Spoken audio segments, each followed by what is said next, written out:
Yo teman-teman, balik lagi bareng gue, Michael Bastian. Di kesempatan kali ini, gue bakal ceritain ke kalian tradisi yang sangat keren dari Peru.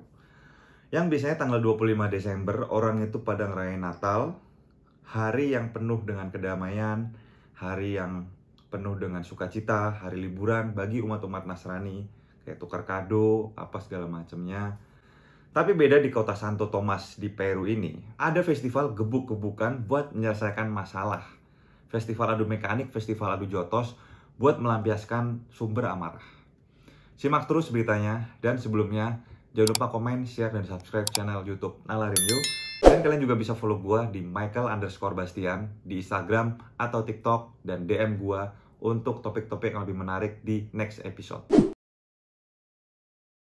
Tujuannya diadakan festival ini untuk membantu masyarakat atau warga sekitar menyelesaikan masalah dengan kekeluargaan. Kedua orang yang ngadu mekanik ini biasanya punya dendam kesumat atau dendam pribadi dari alasannya sendiri-sendiri. Mungkin yang kayak ya bos sama karyawan, pacar sama selingkuhan pacar, atau sama orang ketiga, atau mungkin sama kakak kandung lu sendiri lu gak akur gitu, atau sama bokap nyokap lu sendiri gitu, itu juga bisa gitu ya. Dan kenapa sih ada peristiwa semacam ini? Kenapa ada festival atau tradisi yang mendukung hal semacam ini? Usut punya usut, posisi geografis Santo Tomas itu kurang strategis ternyata. Kantor polisinya cuma ada 3, dan kantor pengadilan terdekat jaraknya 12 jam mengemudi via darat. Jadi nggak heran kalau misalkan mereka lebih milih menyelesaikan masalah dengan jalur kekeluargaan daripada jalur peradilan. Karena ya mereka mikir ya ribet, prosesnya lama, dan menguras kantong yang secara mayoritas mereka di sana itu bukan dari warga yang ekonominya bagus-bagus banget gitu. Karena mayoritas di sana juga petani, tukang kebun, dan penebang kayu, pokoknya yang semacam itu. Festival Takanaku ini dimulai ketika ada 2 orang yang saling berselisih. Misalkan si A nggak suka sama si B, dan si B juga nggak suka sama si A.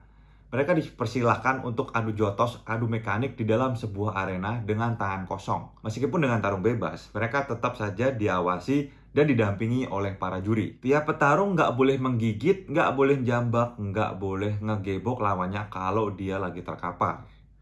Para juri nggak akan segan-segan buat mencambuk petarung atau orang atau penonton siapapun lah yang ikut terbawa suasana. Dan pemenang tidak akan ditentukan oleh juri. Pemenang akan muncul ketika sudah ada pihak atau petarung yang menyerah. Istilahnya tarung sampai mati gitulah ya. Dan inilah part yang gue suka dari festival Takanaku ini. Jujur gue respect banget sama tradisi ini karena ya kita hidup memang berkonflik ya. Manusia tuh nggak ada yang bisa menghindari konflik. Dan dari festival Takanaku ini kita diajarkan untuk sportif. Jadi setiap orang yang mengikuti tradisi ini, yang ikut serta dalam pertarungan adu mekanik ini, diharapkan tuh plong setelah menjalani proses pertarungan tersebut dengan lawannya. Dan mereka juga harus berpelukan dari sebelum dan setelah pertarungan dimulai. Duel dari pertarungan ini juga ditonton semua warga. Jadi itu tuh tarung benar-benar di tengah-tengah komplek, di tengah-tengah kota. Orang bisa nonton lu gitu. Dan ini jadi pertunjukan atau hiburan para turis yang berkunjung ke Peru sendiri. Dan secara nggak langsung untuk petarung-petarung ini, mereka sudah menyelesaikan masalahnya dengan menjunjung tinggi sportivitas dan mengajarkan kita tentang sportivitas dan fair play dalam hal ya khususnya olahraga ya mungkin ya. Untuk kehidupan mungkin kurang masuk kalau misalkan di tarung-tarung kayak gini, apalagi di negara kita ya plus 62 yang kita lihat bisa pemicu pertarungan itu sangat besar ya, apalagi kalau di jalan-jalan gitu ya. Kayaknya kurang masuk. Tapi ya sudahlah, penonton gue yakin orangnya sabar-sabar. Dan ingat, jangan ditiru. Di plus 62 ini tidak layak untuk ditiru festival ini karena ya emang nggak ada tradisinya gitu. Kecuali emang udah disahkan oleh pemerintah kayak ini di Jogja itu ada disediain pertarungan antara pelaku kelitih gitu. Itu boleh tuh dicoba kalau misalkan buat yang pengen mencari adrenalin gitu ya, pengen mencari ketegangan itu atau haus darah gitu, mungkin bisa mencoba di situ. Ingat tempat lah istilahnya ya. jangan sembarangan. Walaupun kayaknya gor banget gitu ya festival ini ya, tapi menurut gua ini tuh lebih layak disebut itu tuh pesta gitu, karena mereka merayakan sebelum mulai pertarungan itu mereka minum-minum, makan-makan, dan mereka juga nari tarian tradisional mereka yang bernama Hualia. Nggak tahu bacanya gimana, cuman ya gue pronunciation-nya dari bahasa Indonesia aja ya. Hualia. Itu maknanya buat nyeritain tentang kebebasan dan perlawanan terhadap kolonialisme. Jadi menurut gue semua orang di sini tuh ya berpesta gitu. Mereka bergembira, mereka merayakan sebuah perayaan, sebuah tradisi, sebuah festival dengan hati yang gembira gitu. Jadi bukan pertarungannya yang mau di highlight gitu di sini, tapi adalah sebuah tradisinya, karena ini adalah tradisi turun temurun dari leluhurnya yang nggak tahu itu dimulai sejak kapan. Dan ya balik lagi, tradisi ini dirayakan oleh mereka untuk mempererat, untuk menyatukan sebagai lambang persatuan, kesatuan, dan kebersamaan dari warganya, warga Peru itu sendiri, warga kota Santo Tomas itu sendiri. Nah, itu dia, tradisi tak akan akui dari kota Santo Tomas di Peru. Sebenarnya bukan dari kota Santo Tomas doang sih yang melakukan tradisi tak akan akui ini. Ada di beberapa kota di Peru melakukan tradisi ini juga. Dan ingat, kita harus bisa memfilter hal-hal yang baik dan yang buruk yang datang kepada kita. Dan gak semua permasalahan itu gebuk-gebukan, atau adu mekanik, atau ada jotos jalan keluarnya. Komunikasi dengan kepala dingin itu jauh lebih baik untuk menyelesaikan sebuah perselisihan. Ginilah, hidup kita itu udah ribet, men.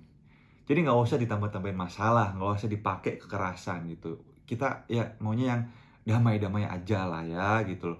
Kalau di jalan ada yang rese, ada yang nggak sopan atau apa gitu ya, emang juga gue gedek gitu, kadang emosi gitu. Cuman kita balik lagi lah mikir buat apa gitu ya. Mungkin positif tingginya pikir aja mereka kebelet boker mungkin ya. Dan balik lagi, dari tradisi ini jangan diambil yang buruknya, jangan diambil dari pertarungannya, jangan diambil dari kekerasannya. Ambillah dari segi baiknya, dari segi positifnya. Begitupun kalian kalau misalkan lagi ada di landa sebuah permasalahan atau perselisihan, atau kalian lagi down banget gitu, anjir ini kok kayak jadi motivasi ya, pokoknya gitulah. Lihatlah sebuah permasalahan itu dari sisi positifnya, bukan dari negatifnya. Kayak Takkan Aku ini mengajarkan kita tentang sportivitas, tentang kebersamaan, dan tentang saling menghormati pendapat satu sama lain. Kenapa saling menghormati? Ya karena sebelumnya kan, sebelum ada pertarungan itu terjadi kan, mereka tidak saling menghormati gitu. Mereka nggak menemukan jalan tengahnya gitu. Makanya ada namanya festival ini gitu ya. Sepertinya kita nggak perlu sampai situ gitu. Sebenarnya kita nggak usah sampai pertarungan dulu baru bisa saling menghormati gitu ya. Mungkin beberapa ada orang yang seperti itu, cuman balik lagi, gue yakin kalian itu orang yang sabar, dan kalian itu orang yang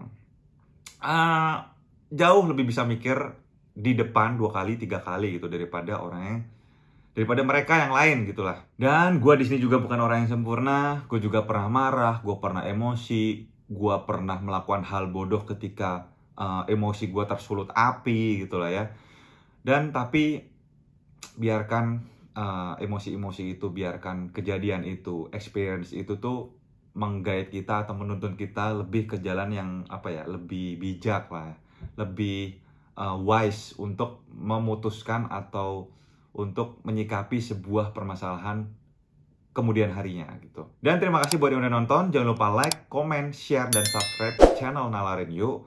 Kalian juga bisa follow gue di @michael_bastian di Instagram dan TikTok. Dan ke gue topik-topik menarik lainnya atau ide-ide menarik lainnya untuk gue bahas di next episode. Thank you sekali lagi buat yang udah nonton. See you on the next episode.